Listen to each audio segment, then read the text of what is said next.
কেন্দ্ৰীয় কমিটি আৰু কোকৰাঝাৰ জিলা কমিটি আৰু বডলেণ্ড ইউনিভাৰ্চিটি যি আমাৰ ইউনিট কমিটি আছে আমি আজি বডলেণ্ড বিশ্ববিদ্যালয়ৰ সন্মানীয় উপাচাৰ্য ইনচাৰ্জ যিগৰাকী আছে পাত্ৰ ডাঙৰীয়া ছাৰ লগতে registrar doctor Shubham Basumatary sir আৰু ইয়াৰ একাডেমিক ৰেজিষ্ট্ৰাৰ আৰু controller of examination joint registrar তেখেতসকলক আমি লগ ধৰোঁ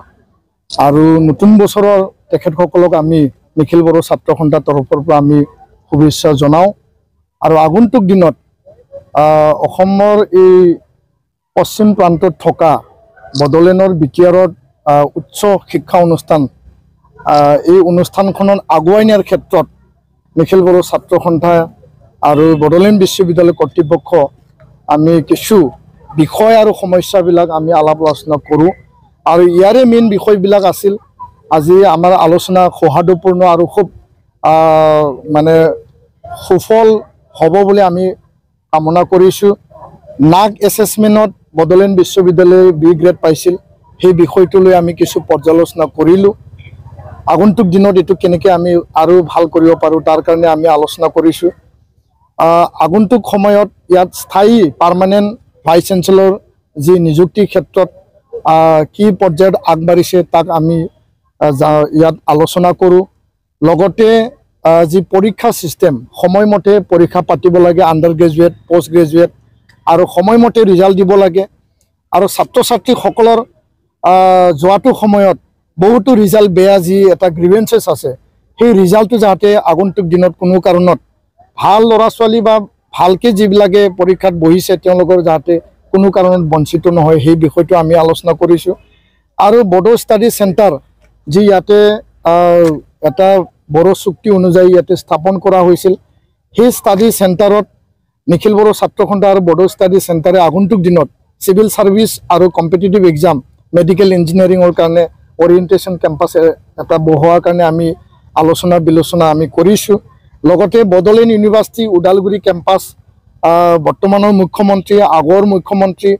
আৰু সকলোৰে এইটো এটা প্ৰতিশ্ৰুতি আছিল সেইটো স্থাপন কৰিবলৈ যিখিনি ইউনিভাৰ্চিটি কৰ্তৃপক্ষই কাম কৰিব লাগে আৰু অসম চৰকাৰে যিখিনি দায়িত্ব সহকাৰে কাম কৰিব লাগে এই ক্ষেত্ৰত আমি আলোচনা কৰোঁ আৰু বৰ্তমান এই বিশ্ববিদ্যালয়ত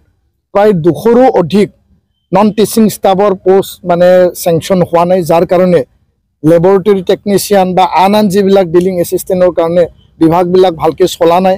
আৰু এই ক্ষেত্ৰত নতুন ডিপাৰ্টমেণ্ট ইয়াত সংযোজন কৰিব লাগে সেই কথাও চৰকাৰক আমি দাবী জনাই আহিছোঁ আজি এই আলোচনাবিলাক গুৰুত্ব পায় আৰু আমি আশা কৰোঁ যে বডলেণ্ড বিশ্ববিদ্যালয় আগন্তুক দিনত আজি যি 50 স্পীডত দৌৰি আছে 100 মানে স্পীডত দৌৰি পেলাই অসমৰ বুকুত অসমৰ ভিতৰতে এটা উচ্চস্তৰীয় বা এটা আগশাৰীৰ শিক্ষা অনুষ্ঠান হিচাপে প্ৰতিষ্ঠা কৰিব পাৰিব তাকে আমি কামনা কৰিছোঁ আৰু এই ক্ষেত্ৰত নিখিল বড়ো ছাত্ৰ সন্থা তৰফৰ পৰা ছাত্ৰ ছাত্ৰীৰ স্বাৰ্থত বিশ্ববিদ্যালয়ৰ স্বাৰ্থত শৈক্ষিক স্বাৰ্থত আমি কাম কৰি যাম ধন্যবাদ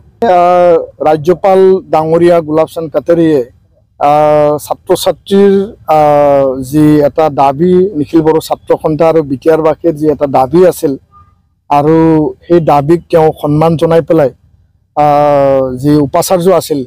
লাইছাম লাড্ডু সিং ডাঙৰীয়া তেখেতক মানে শাস্তিমূলক ছুটিত তেওঁ যাবলৈ দিছে আৰু এই ক্ষেত্ৰত নতুন উপাচাৰ্য নিয়োগৰ কাৰণে যি এটা কমিটি আছে সেই কমিটিয়ে কাম কৰি আছে আৰু তেওঁলোকৰ এইটো কনফিডেন্সিয়েল মেটাৰ আমাক লাগে ভাল উপাচাৰ্য আৰু এই অঞ্চলৰ স্বাৰ্থত ছাত্ৰ ছাত্ৰীক শৈক্ষিক স্বাৰ্থত কাম কৰিব লাগে আৰু নিকা আৰু স্বচ্ছতাৰে কাম কৰিব লাগে তেনেকুৱা উপাচাৰ্য আগন্তুক দিনত নিযুক্তি দিয়াটো আমি বিচাৰোঁ আৰু ইয়াৰ ইমোশ্যন আৰু চেণ্টিমেণ্টকো তেওঁ নজৰ দি পেলাই নিশ্চয় কাম কৰিব আৰু শৈক্ষিক আৰু ছাত্ৰ ছাত্ৰীৰ ভৱিষ্যত 1 নম্বৰ স্বাৰ্থ আৰু এই স্বাৰ্থত যদি কাম কৰে আমাৰ সদায় আদৰণি জনাম আমি ৱেলকাম জনাম ধন্যবাদ।